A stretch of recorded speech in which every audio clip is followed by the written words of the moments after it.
We're back, we're live, we're here with Marco and me. Marco and Me is our energy show with Marco Mangelsdorf, who joins us by Skype audio from Hilo, Hawaii. He's from Provision Solar, and he's also a founder of HIEC, which has been in the news so much lately. Welcome back, Marco. Jay, 2 times in a week with Jay Fidell. I don't know what to do to thank my lucky stars enough, so thanks so much for having me back. I don't know what to thank my lucky stars. It's great to have you twice a week. I could do that every week. Make a note, will you? Anyway, Marco and Me is a discussion of what's going on in energy. Gee, that rhymes. It's like haiku.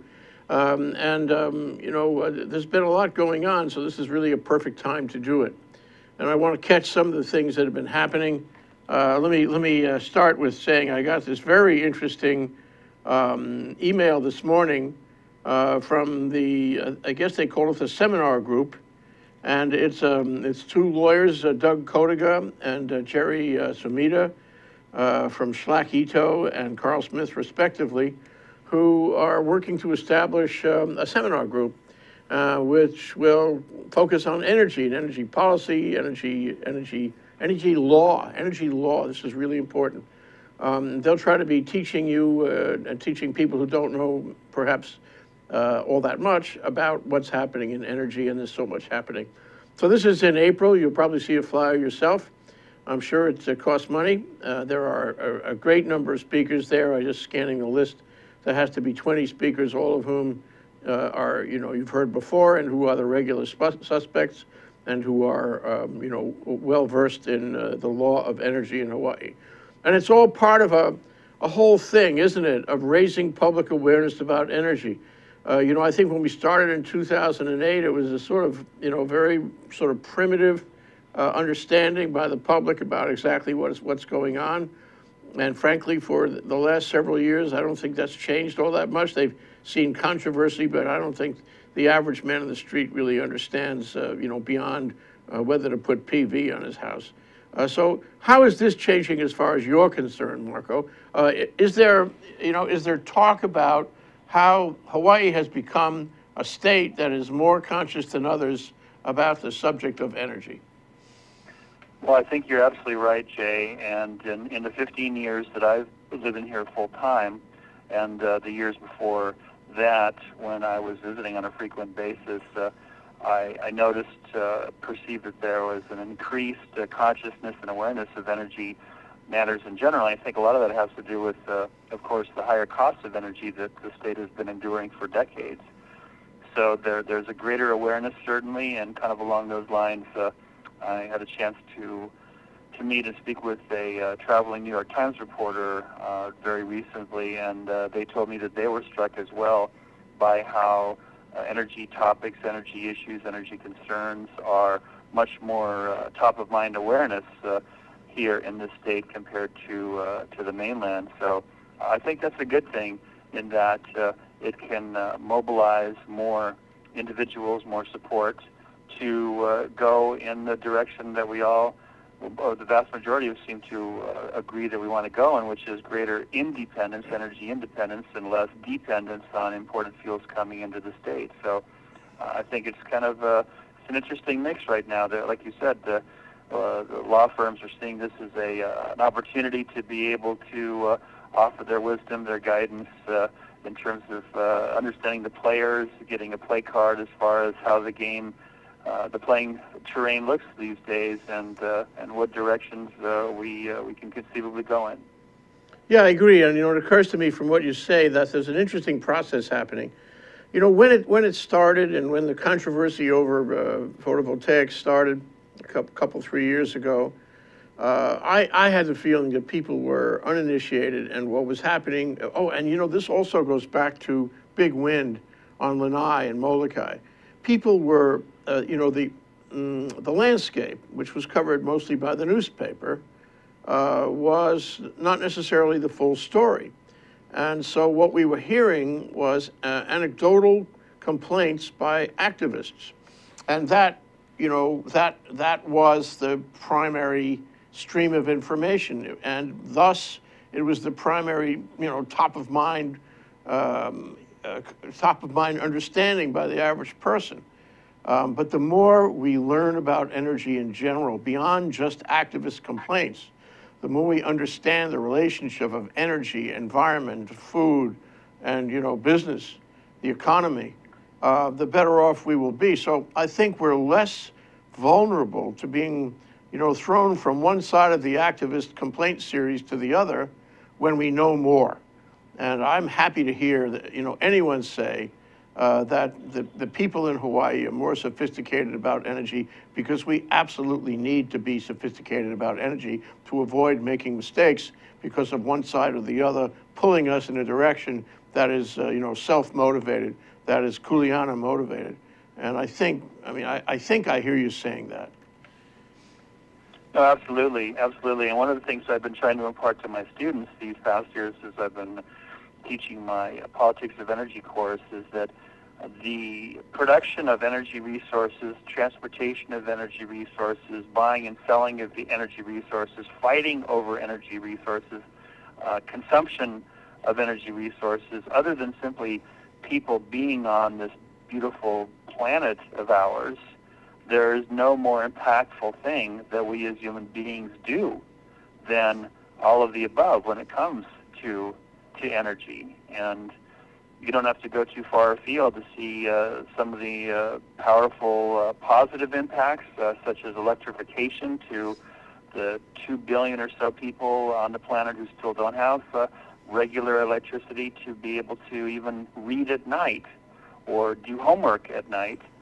That it's still hugely important from so many different perspectives. The pollution it causes as well, and I've been spending a fair amount of time in China over the years, and anybody who goes to China has to be struck by how bad the air pollution can be there from the production of electricity from coal and other pollution sources as well. So there's really no more dominant issue, I think, that we're dealing with energy. Yeah, just two thoughts come to mind. One is that we have a lot of concern about the status quo, and the status quo is not so bad when you think of it in the basic elements of our society here in Hawaii. Number one is the lights are on. This is not the case all over the world, as you say. The lights are on. It's fairly reliable. You'd like it to be 100%, but it's fairly reliable. This is good. And the economy works. You can't have an economy without the lights being on. Now, secondly, we have a status quo that is, the way the problem reveals itself is mostly in price. The average guy is really unaffected by the transformation except in price, and that's dollars and cents. And of course, it's hard to take increases in price in anything, but that is really the single effect on most people, price. The other thing I want to say, coming out of your comment, is that we have been, and everybody has used the word loosely, in a transformation for the past, 6 years since the Hawaii Clean Energy Initiative started. And I don't think people fully understand what it is to be in a transformation. A transformation is not limited to just what kind of source goes into the energy system.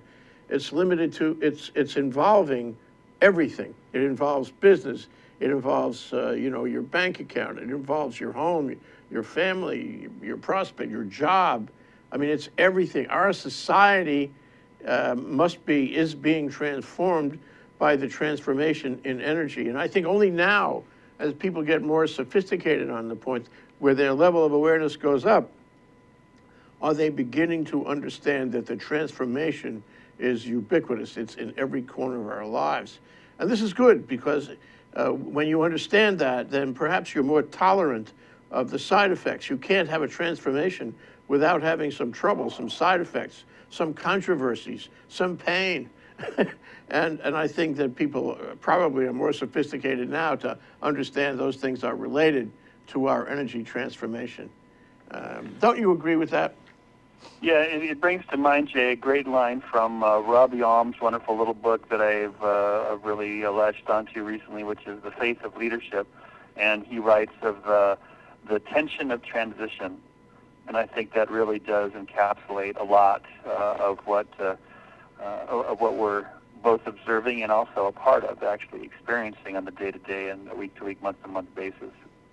Well, let's talk briefly about some of the elements that are in transition. One of them, the rumor is that the PUC will make an announcement today, like net energy metering. What is at stake there, and what are the possibilities, and what is the implication of them doing it today?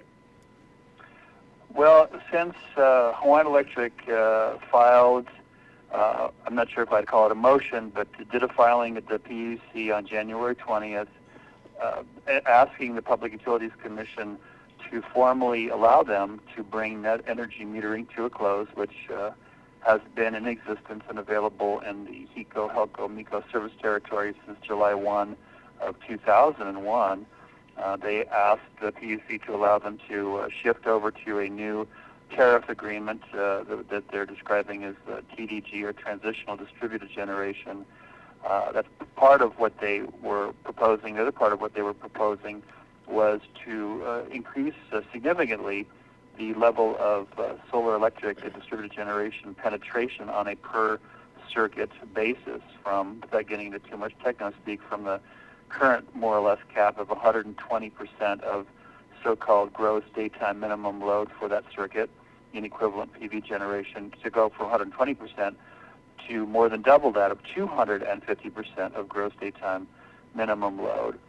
So as Hawaiian Electric anticipated, since that announcement on January 20th, and now we're here February 27th, there has been a tsunami of folks and contractors submitting net energy metering agreements, record levels, that even though Hawaiian Electric anticipated that there would be a rise, an increase, I think they were taken by surprise as to the volume of all these people trying to get in under the wire. So to go back to the PUC, perhaps the PUC and the newly constituted PUC with Chair Randy Iwase formally taking the seat behind his desk, so to speak, just in the past few days, that they feel an urgency to be able to deal with this craziness that we're all seeing now, with this flood of NEM agreements and Hawaiian Electric being very much in the news these past days. It's been a challenging week for them, to say the least, and perhaps the PUC is not so much riding to the rescue, but riding in with some clarification as to what to expect in the days and weeks to come. Yeah. Well, net energy metering has been part of the PV revolution, isn't it? I mean, when you go out and sell PV, and you do this with Provision, you will say, look, there's some good things about PV. You know, one is it's it's good for the planet. Two is you get tax credits, and three is you get this great deal where you can stay online with net energy metering, and even make some money, or at least make some credit on your on your bill. All those things are wrapped up into this really appealing package that solar installers sell to the public, right? And if you took away net energy metering, that changes the package, doesn't it? It does alter the so-called value proposition in a negative sense, in terms of reducing the value, some of the value that those solar kilowatt hours are going to provide the homeowner. That is absolutely correct. If, in fact, net energy metering does go away and something such as a TDG tariff is put in its place, and this is, of course, I'd prefer not to see that happen. I mean, who wouldn't? I mean, from a PV contractor perspective or from a homeowner perspective. That said, I'm one of the probably relatively few people in the PV industry who has been speaking up publicly that I think it is time to move from NEM, which has been fantastically successful at bringing, 53,000 Hawaii homeowners into the great PV present and future. but it has it's been a subsidy which has been subsidized by a lot of folks who don't have NEM and who will never be able to have NEM. So I think it's time to move to a more fair tariff, and I don't think it's going to be the death knell of our industry. I think solar will still be attractive, but it's human nature to feel irritated or annoyed or unhappy about, I waited too long and now I get less of a good deal than my neighbor got a year ago or 2 years ago, or my tutu or my auntie. So there's going to be that resentment, that unhappiness, but it's still going to be a good value proposition when all is said and done, at least for the next couple of years. The federal tax credit is scheduled to go away completely as of January 1, 2017 for residential solar, and drop from 30% to 10% tax credit for commercial solar. So if that's not extended by this Republican Congress we have now in Washington, then that's going to be could be a substantial deal as well in terms of reducing the value proposition for residential solar. Well, there are 2 or 3 implications around this change in the net energy metering I'd like to go into with you. But let's take a short break, and then we'll come back and finish that part of our discussion today. Marco Mangelsdorf of Provision Solar, also one of the founders of HIEC, the co-op on the Big Island. Here we are with Marco and me on a given Friday. We'll be right back after this break. Aloha, I'm Keli'i Akina, president of the Grassroot Institute and host on Ehana Kako, a weekly program on the ThinkTech Hawaii broadcast network. Ehana Kako means let's work together. Think of the sad alternative, let's not work together. Here in Hawaii, with all of our diversity and the richness of the people, it's important for us to come together around issues on the basis of what's right and what's good and what's going to serve the common good. And that's what we try to do at Ehana Kako. Every week, we interview movers and shakers, people in government, business, and other sectors of society to talk about how to create together a better government, economy, a better world here in Hawaii that can bless the rest of the world. I thank you for your attention to ThinkTech Hawaii, and we look forward to seeing you every Monday, 2 to 3 p.m. on the ThinkTech Hawaii broadcast network. We're Ehana Kako, and we wish you well. Aloha. We're live, we're back, we're live. I'm Jay Fidell with Marco Mangelsdorf. This is Marco and me talking about energy. That rhymes. So Marco, one of the things in the newspaper you mentioned that the news this week had been challenging for Hawaiian Electric. One of them was an article about how Hawaiian Electric had approached the PUC for a delay on a ruling. Was it this very ruling? A ruling on the motion that was filed on January 20th to fundamentally do 2 things, to end net energy metering in favor of TDG tariff, and to also get their stamp of approval to go up from 120% of gross daytime minimum load per circuit to 250. Okay, so Hawaiian Electric's position was let's discuss that later. Let's not discuss that now. No, they packaged the 2 together, Jay. From my take on that filing, they packaged the 2 together. Okay, and nobody's ruled on that yet, but that may be the ruling today. Correct. They were asking for an expedited ruling as of or by March 20th, and now we're February 27th. So if there is something coming from the PUC on this particular filing, then they certainly would be getting an expedited ruling. So again, this is all speculation for now. I've tried to get some more info from some of my sources, but nothing as of yet. Kevin, now the solar industry, the PV industry would oppose this change to, or the reorganization of the concept of net energy metering, right? They filed papers in opposition to HIEC's motion. Absolutely, yes. And I mean, just looking at it economically, they'd be doing that because this, as you said, has an adverse effect on the value proposition of selling PV. Correct. See what happens. This will be really interesting, this one. The other thing that I want to just catch with you is that You know, here on ThinkTech, people have been talking about the $17 charge or whatever it is exactly, sort of the base charge that the electric company charges people who have solar, and it's cheap, and that's another sales point in terms of selling the package. But the utility could have increased that base rate, to 50 or 75 or $100 anywhere along the line, and made it more equitable with ratepayers who don't have solar. Why only now? Why does Hawaiian Electric only ask for this relief now? Is there no one out there who sees the inequity? Is there no one out there who would have said, why don't you equalize, or at least go in a direction that would give greater equality between photovoltaic, owners and the others?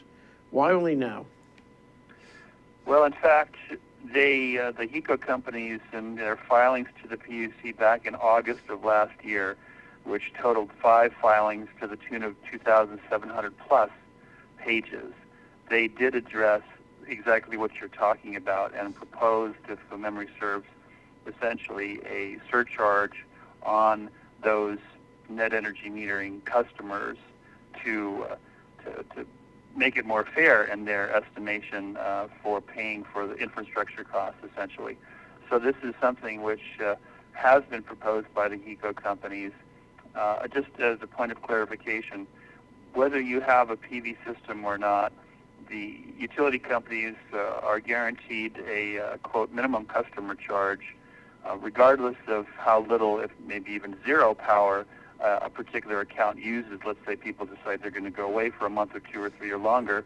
They take everything out of their fridge and they unplug everything, so there's no power consumed over a given billing period.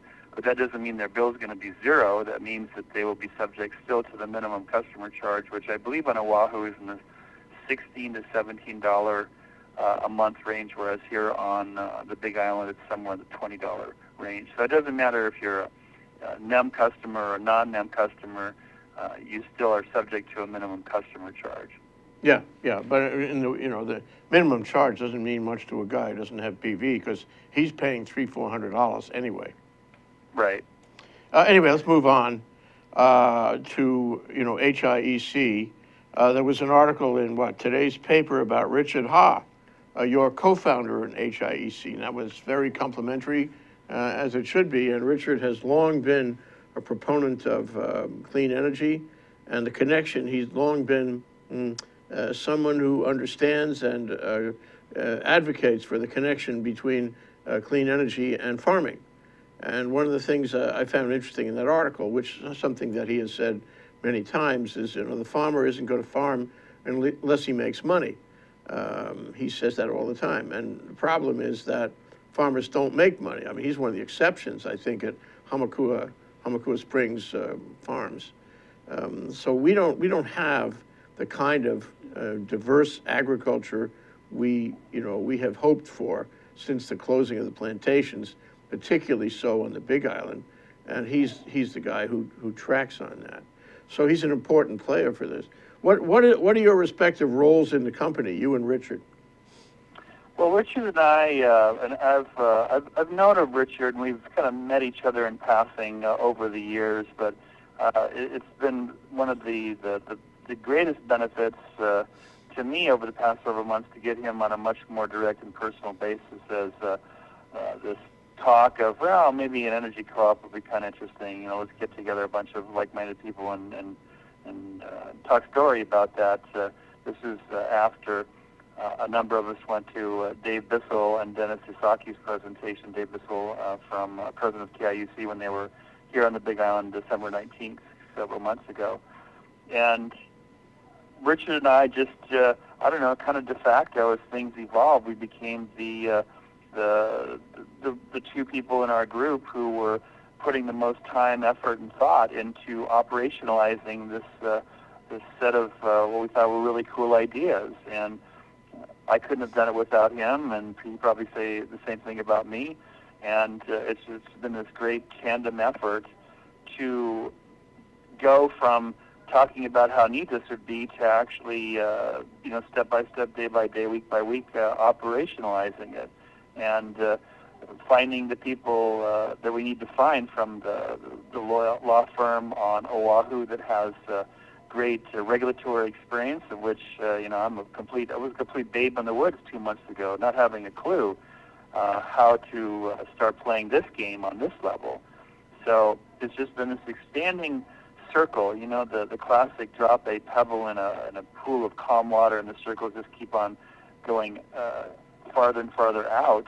And we've just been able to gather in more and more what I'll call true believers, and people who feel that this is an idea, a concept, a goal, a strategy worth pursuing. And where we're at now is waiting for the commissioners to make a formal determination as to who of the 28, I think we're still at 28, who of the 28 wannabe interveners on this HEI Nextera docket, who are going to be granted full intervener status, who will be rejected, and who may get kind of junior status, which would be not full intervener status, but participant status. Well, what's the difference? So, I'm really not sure. Participant status is, I guess, less.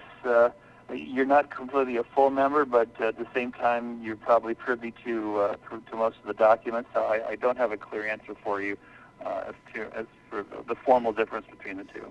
So where are you before? I'd like to talk about the intervention more, but where are you in the continuum of developing the company? I mean, I take it there are other people aside from you and Richard. What is the administrative, facility of the company right now, and where do you see that going? Does it have an office? Does it have employees? Does it have other directors or members? I guess if you're a co-op, ultimately you want to have members, right? So how does that work? Well, we do have directors, and I tell you, it's a day by day, week by week work in progress in terms of getting fully operational. We've opened bank accounts. We've filed the necessary paperwork with the state DCCA to become an official under HRS Hawaii Revised Statutes 421C, an official co-op. We have registered with the IRS in terms of a federal ID number. So we're taking the day-by-day steps to become operational in terms of having an office and actual paid employees. We're not there yet. So it's like I said, it's a work in progress in terms of becoming fully operational. I very much hope to have a website, which will be HIEC.coop,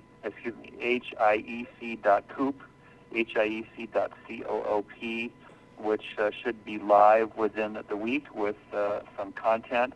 Because, of course, in our day and age, when people want more info, they think, oh, where's the website? Go to that, learn more. So that'll certainly be increasing our profile, increasing our visibility, and being able to educate people about who we are, what we are trying to do. So, yeah, we're taking necessary steps to do that. Well, that's great. It strikes me that here you are, you're a co-op without an op yet, so to speak. What I mean is, if you compare yourself with Kauai, Kauai's got a whole island full of energy that it's operating, and it's got members, ratepayers out there all over Kauai Island, and they're elected by, I guess they are the public that elects the directors. Is that the way it would work in any co-op? Is that the way it works in your co-op, where your directors are ultimately going to be elected by a vote of the ratepayers? Yes, I mean, assuming that we are able to arrive at the destination that we would like to establish, we would definitely be guided by the example and the success of what our friends on Kauai have been able to do with the Kauai Island Utility Co-op over the past dozen or so years. And that's one of the things I think is most compelling for a co-op of this nature, is that the energy infrastructure, whether it's electricity and or liquid a fuel for transportation, which is, as I keep on saying to anybody who's willing to listen, is, I mean, that's the huge nut that is so tough to crack, is transportation fuels, and that's why, as I think when we talked about this a couple of days ago, we purposely chose to call ourselves the Hawaii Island Energy Cooperative rather than Hawaii Island Utility Cooperative, because we wanted to have a broader scope of not just electricity but also transportation. So okay, well, we can take one more break here, but I guess I'd like to come back and talk about the status of the intervention, your prospects, expectations in that regard. And I'd also like to talk, sometime in the show about how you get the op into co-op. In other words, you have to get some energy producing equipment, some energy transmission lines. You have to become a utility, I guess. And I want to just understand how that works. So we'll take one last short break. That's Marco Mangelsdorf in Provision Solar in Hilo, joining us by Skype. And he is one of the founders of HIEC, the new co-op on the Big Island. This is Marco and me. We've been doing this for a while here on ThinkTech Talks. We'll be right back. Ted Ralston, folks, host of our show at ThinkTech Hawaii called Where the Road Leads, where we talk about technology influencing the future of Hawaii. Technology, of course, is the art of solving problems. We always bring in interesting and informed guests who can see from different perspectives and different points of view how that future might unfold and how technology can assist us in getting there. So once again, join us 4 o'clock to 5 o'clock on Fridays. Ted Ralston, your host. And please, if you have ideas that you'd like us to address on this show or folks who you think should be on it, let us know. Okay, we're back. We're live. We're here with Marco Mangelsdorf from Provision Solar in Hilo, talking about his new co-op, which he co-founded with Richard Ha there only a couple of weeks ago, and it's HIEC in the Big Island. So to go down that road, I mean, how do you become an operating co-op? How do you get some sort of equipment or facility that will generate power, clean or otherwise? And how will you get the transmission lines, and how will you then get ratepayers who will elect directors and make you an operating co-op? Well, as I've noted before, I mean, a very key difference between right now compared to 1999, 2002 on Kauai was that then Citizens Energy on the east coast of the mainland, which owned Kauai Electric, put Kauai Electric up for sale. So they wanted to divest themselves of that holdings of theirs, and that had a number of bidders, including KIUC, and ultimately KIUC was the winning bidder. Hence, as of 2002, there's been this operating electrical co-op on the Garden Isle. In this particular situation with the Hawaii Island Energy Cooperative, there is no HELCO for sale at present. In fact, it's expressly not for sale, essentially, as part of the proposed merger agreement between NextEra and HEI. So, what is it that we're doing? What is this co-op doing when the utility that's on their island is not for sale? Very, legitimate question. Well, we've taken no position formally for or against the proposed merger.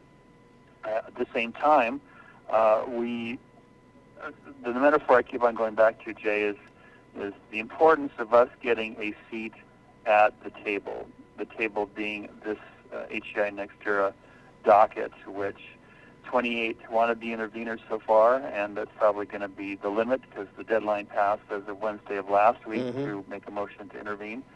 And the Hawaiian Electric attorneys and NextEra attorneys have been reviewing all these motions, and they've filed a number of motions to oppose these wannabe interveners, including our group. And to me, it's not something I take personally. It's all part of what I call the lawyer game. And we'll probably respond to their opposition to us. We'll probably come up with a rebuttal to continue to make our case before the true deciders of this issue, which are the three commissioners of Randy Awase, Lorraine Akiba, and Mike Champley and their staff, as they sit down and decide, okay, of this this most important docket in state history, who do they deem are worthy of getting a full-fledged seat at the table? And so we're making the best pitch that we can, that we're raising our hand over here on the beautiful Big Island, raising our hand saying we think we have a case to be made to deserve a seat at that table. What is Hawaiian Electric saying, and can you expand on what its reasons might be for taking that position, that is to deny you a seat at the table? Well, the pretty standard argument they've been using in these motions to oppose is that, hey, the consumer advocate, who is now at present Jeff Ono, the consumer advocate, which is a state agency, if I'm not mistaken, the consumer advocate is there to look after the public interest, and all these groups, all you guys and gals, you're covered essentially by the consumer advocate. So that's kind of their argument writ large, and for specific groups they have more specific arguments why this or that group should not be included. I mean, and I understand their strategy. They're trying to keep the playing field more limited, more controlled, and with the eye of having this decided sooner rather than later, and obviously decided in their favor. So I mean, to me, it's business. It's not personal, and it's not next year that's going to be deciding who the interveners are. It's not HIEC. It's not my group. It's going to be the PUC, and I happen to be very hopeful that this particular lineup, with the new chair especially, is going to make for an inclusive discussion rather than inclusive discussion rather than exclusive. Yeah. Well, why do they say in their papers that you should not be given status as an intervener? They say, what is it? You have no interest, that you're not a player in some way? No, like I said, Jay, the most common argument is, oh, well, you folks in the Big Island, yes, you're important certainly, but you're covered by the consumer advocate. Oh, I see. Okay.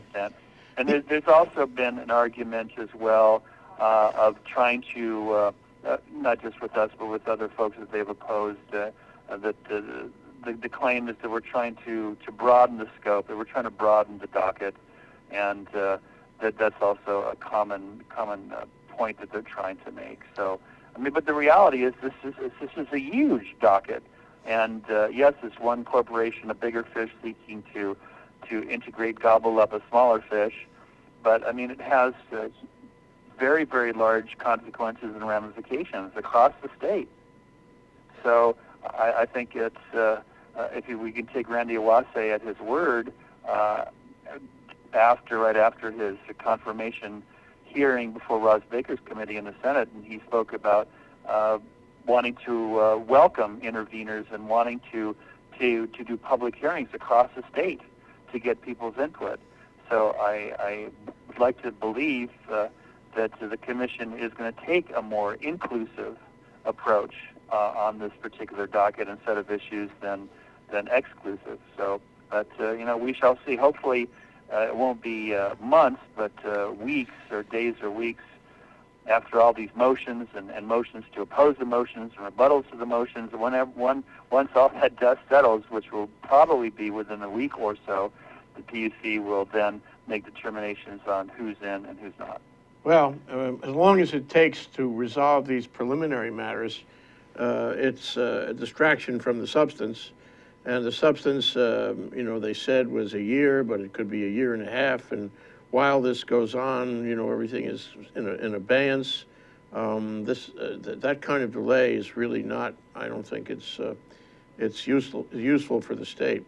So the sooner that they can get to act on these motions, the better off we'll all be. It's a very interesting question about what the timeline is and what happens to Hawaiian Electric while the timeline is going at the PUC. This is like watching a 3-ring model, I must say, or at least a 2-ring model. Anyway, thank you. I hope we can do this again, Marco. I want to follow it closely with you. Marco Mangelsdorf from Provision Solar, a founder of HIEC, which is seeking a seat at the table in the proceedings before the PUC, where they will determine whether to approve the sale of Hawaiian Electric to NextEra in Florida. Thank you so much, Marco. Well, Jay, thank you so much for having me on again, and all the best to you on this most wonderful, happy Aloha Friday. Aloha Friday to you too, Marco. Take care. Thanks.